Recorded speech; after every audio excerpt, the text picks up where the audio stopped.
여러분, 오늘 아침에 눈 딱 떴을 때, 어떠셨나요? 알람이 막 시끄럽게 울리고, 억지로 눈을 뜨고. 네, 아마 다들 스마트폰부터 더듬더듬 찾으셨을 겁니다. 맞아요. 습관처럼 폰 확인하고, 카페인을 혈관에 막 들이붓잖아요.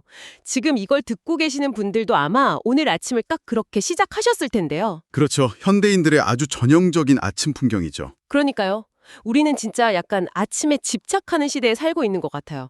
미라클 모닝이나 뭐 새벽 5시 클럽 이런 말들이 유행하는 것만 봐도 딱 알 수 있잖아요. 네, 당연히 하루의 시작은 해가 뜰 때, 그러니까 빛이 쫙 비칠 때라고 굳게 믿고 있으니까요. 그런데 말이죠.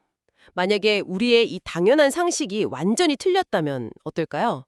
만약 우리가 세상을 이해하는 그 심리적인 운영체제 자체가 처음부터 아주 치명적인 오류를 안고 출발한 거라면요. 바로 그 지점입니다.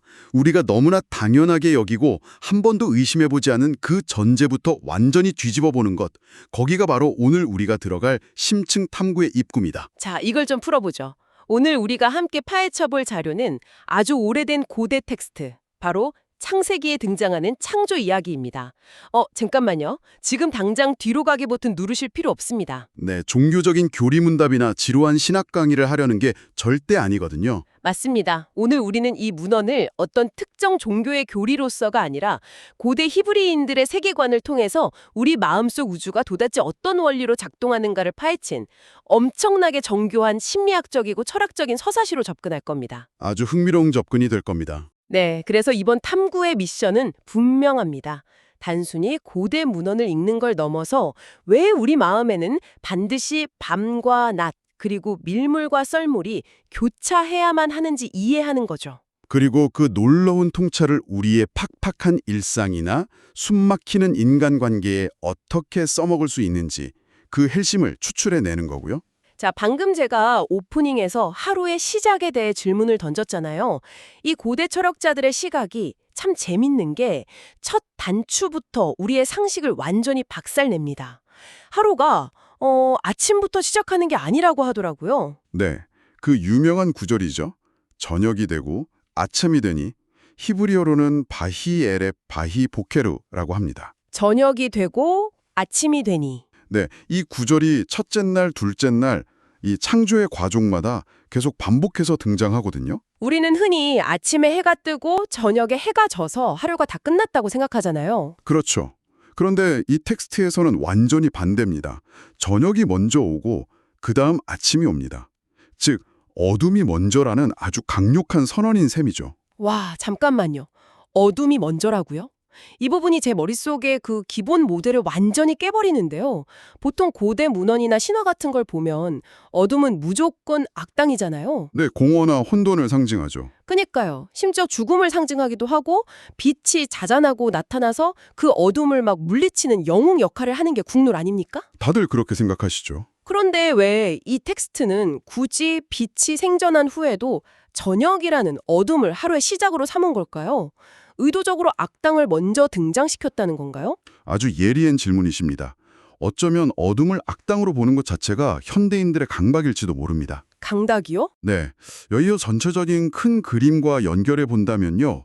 이 텍스트가 말하는 저녁은 빛이 실패했거나 빛이 에너지를 잃고 패배한 상태를 의미하는 게 절대 아닙니다. 아, 패배가 아니다. 생명의 세계는 반드시 저녁과 아침이 반복되는 순환 속에 존재해야만 한다는 아주 필수적인 원리를 설명하는 거죠. 이 고대인들은 저녁의 어둠을 깊은 영적 잠을 자게 하고 온전히 쉬라고 권고하는 시간으로 봤거든요. 쉬라고 권고하는 시간이요? 네, 자연의 섭리로 치면 생명체들이 봄을 맞이하기 위해서 반드시 거쳐야 하는 겨울잠 같은 시간인 겁니다. 이 캄캄한 잠의 시간을 깊이 아주 충분히 자야만 비로소 진짜 생명력 넘치는 아침이 올 수 있다는 강력한 메시지인 거죠. 아, 어둠이 악당이 아니라 생명을 위한 필수 조건이다. 와, 이거 듣고 보니 우리 현대인들은 늘 스스로를 무슨 태양광 발전기처럼 대하는 것 같아요. 태양광 발전기요? 아주 재미있는 비유네요. 그러니까 우리는 24시간 내내 밝아야 하고 에너지가 막 100% 충전되어 있어야 하고 항상 긍정적이고 생산적이어야 한다고 스스로를 엄청 쥐어짜잖아요. 맞아요. 끊임없이 성과를 내야 한다고 압박을 받죠. 그러다가 조금이라도 우울해지거나 무기력한 시기가 오면 나 왜 이러지? 내 멘탈이 고장났나? 하면서 엄청 조급해하고 불안해하잖아요. 일종의 독성 긍정에 빠져 있다고 할까요? 정확합니다. 그런데 이 텍스트의 시각으로 보자면 내게 찾아오는 우울감이나 인생의 정체기가 시스템 에러가 아니라는 거네요. 네, 오히려 아주 정상적으로 잘 작동하고 있다는 증거죠. 현대인들의 마음속에는 무의식적으로 완벽한 상태 혹은 신이 다스리는 이상적인 세계는 24시간 내내 환해야 하고 어둠 따위는 있을 수 없다는 아주 잘못된 고정관념이 박혀 있거든요. 아, 어둠이 없음이 완벽사무가 이런 착각이요. 그렇죠. 그래서 인생의 저녁이 찾아오면 당황하고 스스로를 책망하는 겁니다. 나는 내 삶의 목표도 찾았고 긍정적으로 살기로 마음먹었는데 왜 갑자기 또 무기력해지지? 하면서요. 와, 진짜 뼈 맞은 기분인데요. 하지만 이 서사시가 말하는 메커니즘은 아주 명확합니다. 어둠을 부정하는 것은 생명의 원래 그 자체를 부정하는 것과 같습니다. 밤에 휴식과 수축이 있어야만 낮의 팽창과 생명력이 의미를 가지니까요. 내 마음의 겨울잠을 에러 취급하지 말라. 와, 이거 벌써부터 엄청난 위로가 되는 통찰인데요. 다행이네요. 그런데요, 여기서 진짜 정말 흥미로운 부분이 하나 나옵니다. 이 텍스트 안에 언뜻 보면 아주 이상한 논리적 모순이 하나 숨어 있다는 겁니다. 지금 이걸 듣고 계신 청취자 여러분도 한번 머릿속으로 상상해 보세요. 네, 아주 중요한 대목이죠. 창조의 첫째 날에 분명히 빛과 어둠을 나누었잖아요. 빛을 낮이라 부르고 어둠을 밤이라고 불렀습니다. 그러니까 이미 주야의 스위치를 딱 켰단 말이죠. 네, 첫째 날에 이미 명암이 생겼죠. 그런데 넷째 날이 되니까 갑자기 하늘의 해와 달, 별, 그러니까 일월성신을 만들어서 다시 밤낮을 나누라고 명령합니다. 아니, 첫째 날에 이미 나눴는데 왜 넷째 날에 굳이 해와 달을 또 달아야 했을까요? 바로 그 부분에서 많은 사람들이 의문을 가집니다. 이건 단순히 하늘의 조명을 뭐 LED로 업그레이드했다는 뜻이 아니라 뭔가 완전히 다른 차원의 목적이 있다는 거잖아요. 맞습니다. 그 모순처럼 보이는 지점이 바로 이 텍스트가 단순한 물리적 우주의 탄생을 다룬 과학책이 아니라는 걸 보여주는 증거죠. 아, 과학책이 아니다. 네, 오히려 우리 마음속에 탄생하는 서우주의 생태계를 설명하는 서사시라는 가장 강력한 증거입니다. 첫째 날의 빛과 어둠이 존재의 가장 기본적인 바탕, 즉 명암이라는 개념 자체의 탄생이라면요. 네. 넷째 날에 등장하는 해와 달과 별들은 차원이 완전히 다릅니다. 텍스트를 보면 이 넷째 날의 광명들은 사시, 즉 계절과 징조와 일자와 연한을 이루기 위해 존재한다고 딱 명시되어 있거든요. 계절과 시간의 흐름, 그리고 징조를 만들어낸다. 그러니까 단순히 밝고 어두운 걸 넘어서서 리듬을 만든다는 거군요. 그렇습니다. 첫째 날이 단순한 존재의 바탕이라면 넷째 날은 내 마음의 생태계에 비로소 작동하는 사이클과 정밀한 센서가 딱 켜지는 것을 의미합니다. 아, 센서가 켜진다. 네, 이건 인간의 육체에도 똑같이 적용되는 원리거든요. 여성의 생리주기가 달의 공전주기와 절묘하게 맞물려 있다거나 북두칠성이 고대 여행자들의 길라잡이가 되는 것처럼요. 오, 육체와 우주가 연결되어 있네요. 핵심은 물리적인 우주의 천체 원리가 우리의 의식과 마음의 세계 주파수와 정확히 맞물려 돌아가도록 설계되어 있다는 겁니다. 와, 마음의 하늘이라니 표현이 너무 아름다운데요. 물리적인 땅 위에 하늘이 있는 것처럼 내 마음의 묻, 그러니까 땅이 탁 드러나면 그 위를 비추는 나만의 마음 하늘이 형성된다는 거잖아요. 정확합니다. 애굽에 있으면 애굽의 하늘이, 광야에 있으면 광야의 하늘이 열리는 것처럼요. 그렇습니다.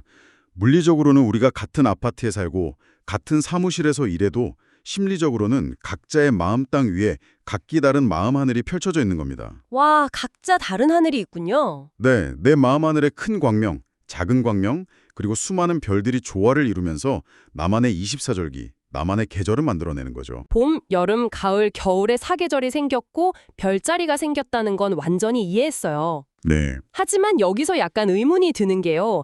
계절이라는 건 제가 통제할 수 없는 거잖아요. 눈이 오면 눈을 꼼짝없이 맞아야 하고 겨울이 오면 추위에 떨어야 하는데. 그렇게 생각하실 수 있죠. 그럼 우리는 그저 내 감정의 겨울이 지나가기만을 되게 수동적으로 기다려야 하는 건가요? 아니면 내 마음에 눈이 내릴 때 내가 적극적으로 해야 할 어떤 행동 지침 같은 게 따로 있는 겁니까? 아주 훌륭한 질문입니다. 바로 그 지점에서 이 텍스트는 우리를 자연의 노예로 내버려두는 게 아니라 마음의 땅을 가꾸는 영적 농부로 초대합니다. 영적 농부요? 네, 마음의 하늘이 생겼다는 건 우리 마음이 끊임없이 어떤 가치, 예컨대 사랑이나 목표 같은 걸 중심에 두고 태양계처럼 자전하고 공전한다는 뜻이거든요. 빙글빙글 도는군요. 여기서 제일 중요한 개념이 하나 등장하는데요. 바로 마음의 징조를 읽고 그에 맞춰서 경작하는 법입니다. 이걸 농사꾼의 지혜에 비유할 수 있는데 혹시 농부들이 말하는 콩데이라고 들어보셨습니까? 콩데이요? 무슨 빼빼로데이 같은 기념일인가요? 콩을 심는 날? 의미는 비슷합니다. 농부들은 콩을 심어야 할 정확한 때를 본능적으로 그리고 경험적으로 압니다. 중요한 건 그들이 구글 캘린더나 탁상 달력을 보고 오늘이 5월 15일이니까 무조건 콩을 심어야 해 라고 결정하지 않는다는 거죠. 아, 날짜를 보고 심는 게 아니군요. 네, 바람의 냄새, 흙의 온도, 자연의 징조를 직접 보고 지금이 딱 콩을 심을 때구나 하고 아는 겁니다. 여기서 두 가지 시간 개념이 충돌하게 되는데요. 어떤 시간 개념이죠? 달력에 적힌 무의적이고 양적인 시간, 즉 크로노스가 있고요. 반대로 징조를 통해 직관적으로 깨닫는 의미의 시간, 즉 카이로스가 있습니다. 텍스트가 말하는 계절과 징조는 바로 이 카이로스의 시간을 알아채라는 아주 깊은 뜻입니다. 아, 크로노스와 카이로스의 차이. 와, 이거 진짜 확 와닿네요. 크로노스는 구글 캘린더가 띠링 하고 울리면서 오후 2시 임원회의 이렇게 알려주는 기계적인 시간이라면요. 네, 맞습니다. 카이로스는 친구랑 대화하다가 지금이 바로 예전에 우리가 싸웠던 그 민감한 이야기를 꺼낼 완벽한 타이밍이구나 하고 공기 흐름으로 직감하는 그 순간 같은 거네요. 분위기, 리듬, 타이밍 그 자체. 정확한 비유입니다. 그럼 마음을 농사짓는다는 건 내 캘린더 일정이 아니라 내 마음의 날씨를 봐야 한다는 건데 여기서 우리가 아까 초반에 말한 현대인들의 번아웃 문제가 다시 연결되네요. 그렇죠. 맞물려 있죠. 청취자 여러분, 우리 모두 그런 경험 한 번씩 있잖아요. 내 마음은 지금 한겨울 꿍꿍 얼어붙은 땅인데 다이어리에 적힌 그 크로노스의 일정에 맞춰서 억지로 막 곡괭이질을 해댄 적 말이에요. 네, 무리하게 밀어붙이는 거죠. 오늘까지 무조건 이 기획안을 완성해야 해. 올해 안에는 반드시 승진해야 해. 하면서 정작 내 마음의 징조나 피로도는 완전히 무시하고 마음을 혹사시키잖아요. 이 고대 텍스트가 경고하는 바가 바로 그겁니다. 겨울 땅에 곡괭이질을 해봤자 쇳날만 상하고요. 거기에 억지로 씨앗을 뿌려봤자 얼어 죽을 뿐입니다. 아, 쇳날만 상한다. 네, 씨앗은 봄에 뿌려야 하죠. 또 당장 비가 오지 않는다고 안달벗다라며 인공적으로 물을 끌어다 부을 게 아니라요. 옛 이야기에서 우물물에 천사가 내려오듯 내 마음이 자연스럽게 동할 때 그 카이로스의 때를 묵묵히 기다릴 줄 알아야 한다는 겁니다. 내가 너를 만들었으니 네 감정 상태가 어떻든 간에 무조건 달력에 적힌 내 시간표대로 일해라 라고 강요한다면요. 네. 그건 신이 아니라 악덕 기업의 사장이나 동네 깡패와 다름없습니다. 와, 깡패요? 듣고 보니 종교가 사람을 통제하는 수단이 되어버린 그런 어두운 역사들이 생각나네요. 맞습니다. 하지만 이 창조 이야기의 진정한 목적은 우리를 기계 부품이나 노예로 만드는 게 절대 아닙니다. 오히려 우리 각자가 자기 마음의 정원을 가꾸는 동산지기가 되어서 남들의 스케줄표가 아니라 나다운 계절에 나다운 열매를 맺으며 살아갈 수 있게 안내하는 지침서입니다. 나다운 계절에 나다운 열매를? 네, 고대 유대교의 7절기가 이 7날의 창조 과정, 즉 내면의 심리적 센서가 작동하는 과정과 절묘하게 맞물려 있다는 점도 같은 맥락이죠. 이건 우리를 통제하려는 족쇄가 아니라 진정한 자유를 주는 진짜 좋은 소식인 겁니다. 억지로 외부의 크로노스에 나를 꿰맞추는 게 아니라 내 안의 천체 운행, 즉 카이로스의 귀를 기울이라는 거군요. 자, 그러면 내 마음의 밭을 어떻게 갈아야 하는지는 확실히 알겠습니다. 네, 그런데 그래서 이 모든 게 현실에서 도대체 무슨 의미가 있느냐는 거죠. 우리는 무인도에 혼자 사는 게 아니잖아요. 그렇죠. 관계 속에서 살아가죠. 이 내면의 우주 원리를 타인과의 관계, 예컨대 배우자나 자녀, 혹은 직장 동료와의 관계에는 어떻게 적용할 수 있을까요? 내 마음의 계절은 봄인데 타인의 마음은 한겨울일 수도 있잖아요. 이대복이 제기하는 아주 핵심적이고 실용적인 질문은요. 바로 우리가 나와 타인의 변화를 도대체 어떤 태도로 대하고 있는가 하는 겁니다. 어떤 태도로 대하는가? 네, 텍스트에서는 이를 아주 직관적인 비유로 경고합니다.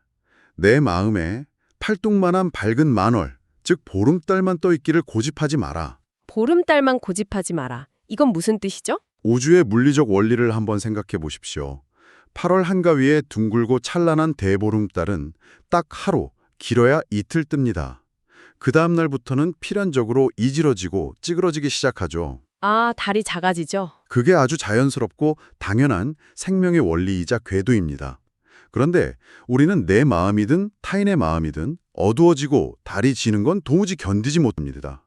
오직 빛나는 한낮 정오의 태양, 꽉 찬 보름달만 좋다고 우기죠. 와, 이거 진짜 우리의 일상에 바로 꽂히는 이야기네요. 아주 구체적인 상황을 한번 상상해 보죠.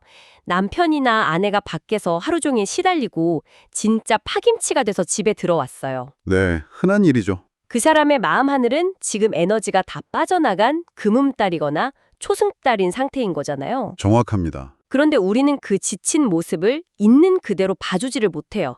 당신은 왜 맨날 집에만 오면 짜증이야? 왜 이렇게 기복이 심해? 나한테 불만 있어? 하면서 막 싸우잖아요. 맞아요. 서운해하면서요. 그러니까 상대방이 매일매일 나에게 환한 미소를 지어주는 100%꽉 찬 보름달이기를 강요하는 거죠. 인간이니까 당연히 에너지가 수축하는 날도 있고 어두운 날도 있는 건데 우리는 그걸 감정적인 변덕이나 관계의 위기로 취급해버려요. 아주 정확한 지적입니다. 그 우격다짐이 어떤 심리적 부작용을 낳는지 그 메커니즘을 이해해야 합니다. 메커니즘이요? 물리적인 몸을 예로 들어보죠. 누군가 자신의 생리주기나 바이오리듬이 마음에 안 든다고 약국에서 독한 호르몬 약을 사다 먹고 억지로 주기를 바꿔버리면 어떻게 됩니까? 큰일 나죠. 건강 다 망가집니다. 당장은 통제하는 것 같지만 결국 몸의 밸런스가 완전히 무너지고 심각한 부작용이 오죠. 심리적인 차원도 완전히 똑같습니다.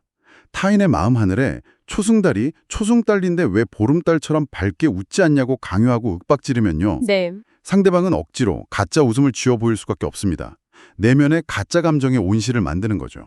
하지만 그 억지 온실은 결국 한계에 다다르면 산산조각 나버립니다. 억지로 주계를 바꾸려다가 마음의 생태계 자체를 산산조각 내버리는 거군요. 종교 지도자들이 신도들에게 막 항상 기뻐하라, 우울해하는 건 믿음이 부족한 거다라면서 통제하려는 것도 결국엔 처방전도 없이 독한 정신적 약을 먹여서 사람의 영혼을 망가뜨리는 거랑 똑같다는 거네요. 바로 그겁니다. 시편의 한 구절을 보면 정오의 태양에 상치 않게 구름이 가려준다는 표현이 나옵니다. 아, 구름이요? 만약 매일 24시간 내내 뜨거운 정오의 태양만 쨍쨍 내리쬐다면 마음의 땅에 있는 모든 생명체는 다 타 죽어서 사막이 되어버릴 겁니다. 끔찍하네요. 건강하고 아름다운 마음의 생태계에는 태양도 있어야 하지만 달도 있어야 합니다. 구름도 껴야 하고 때로는 비도 내려야죠. 그 숲에는 순한 양떼도 살지만 승냥이도 있고 사자도 머무는 그야말로 예측 불가능하지만 완벽한 균형을 이루는 생명의 오케스트라가 필요합니다. 생명의 오케스트라. 자녀를 키울 때도 마찬가지겠네요.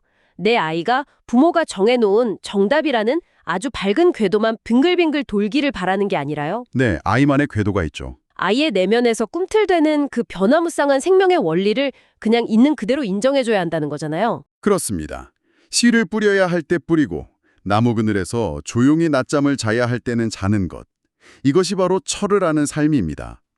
타인의 마음 하늘에 구름이 끼거나 달이 이질어지는 징조가 보일 때 그걸 억지로 밝게 조명 켜듯 바꾸려고 우격다짐하지 마십시오. 우격다짐하지 마라. 그 변화와 어둠조차 우주 만물을 살리는 역동적인 에너지임을 인정하고 조용히 지켜보며 묵묵히 기다려주는 것.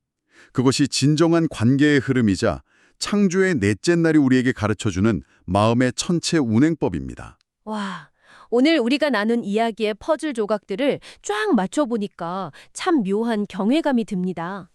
창세기 넷째 날에 등장하는 해와 달, 그리고 그 수많은 별 이야기는 저 아득히 먼 바깥 우주 공간의 이야기가 아니었어요. 네, 내면의 이야기였죠. 바로 지금 내 마음속 깊은 곳, 나만의 소우주에 수놓아지는 아주 아름답고 경이로운 심리적 서사시였습니다. 지금 이 방송을 듣고 계신 여러분, 당신의 마음속에도 이미 이 완벽하고 아름다운 천체 운행의 원리가 그 계절의 센서가 완벽하게 자리 잡고 있다는 사실을 절대 잊지 않으셨으면 좋겠습니다. 네, 그 징조를 믿으시길 바랍니다. 자, 이제 오늘의 심층 탐구를 마무리하면서 여러분의 뇌리를 스칠 아주 도발적인 질문을 하나 던지고 싶습니다.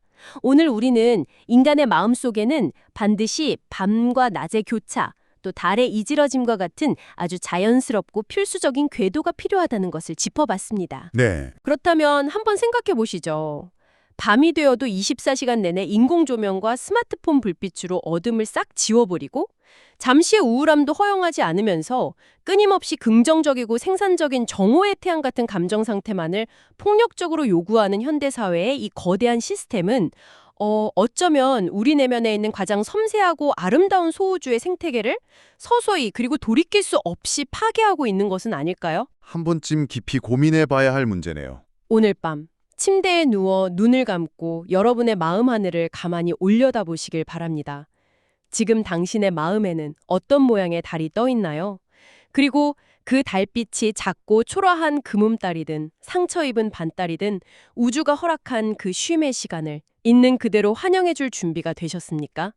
지금까지 여러분의 정보에 깊이를 더해드린 더 딥 다이브였습니다.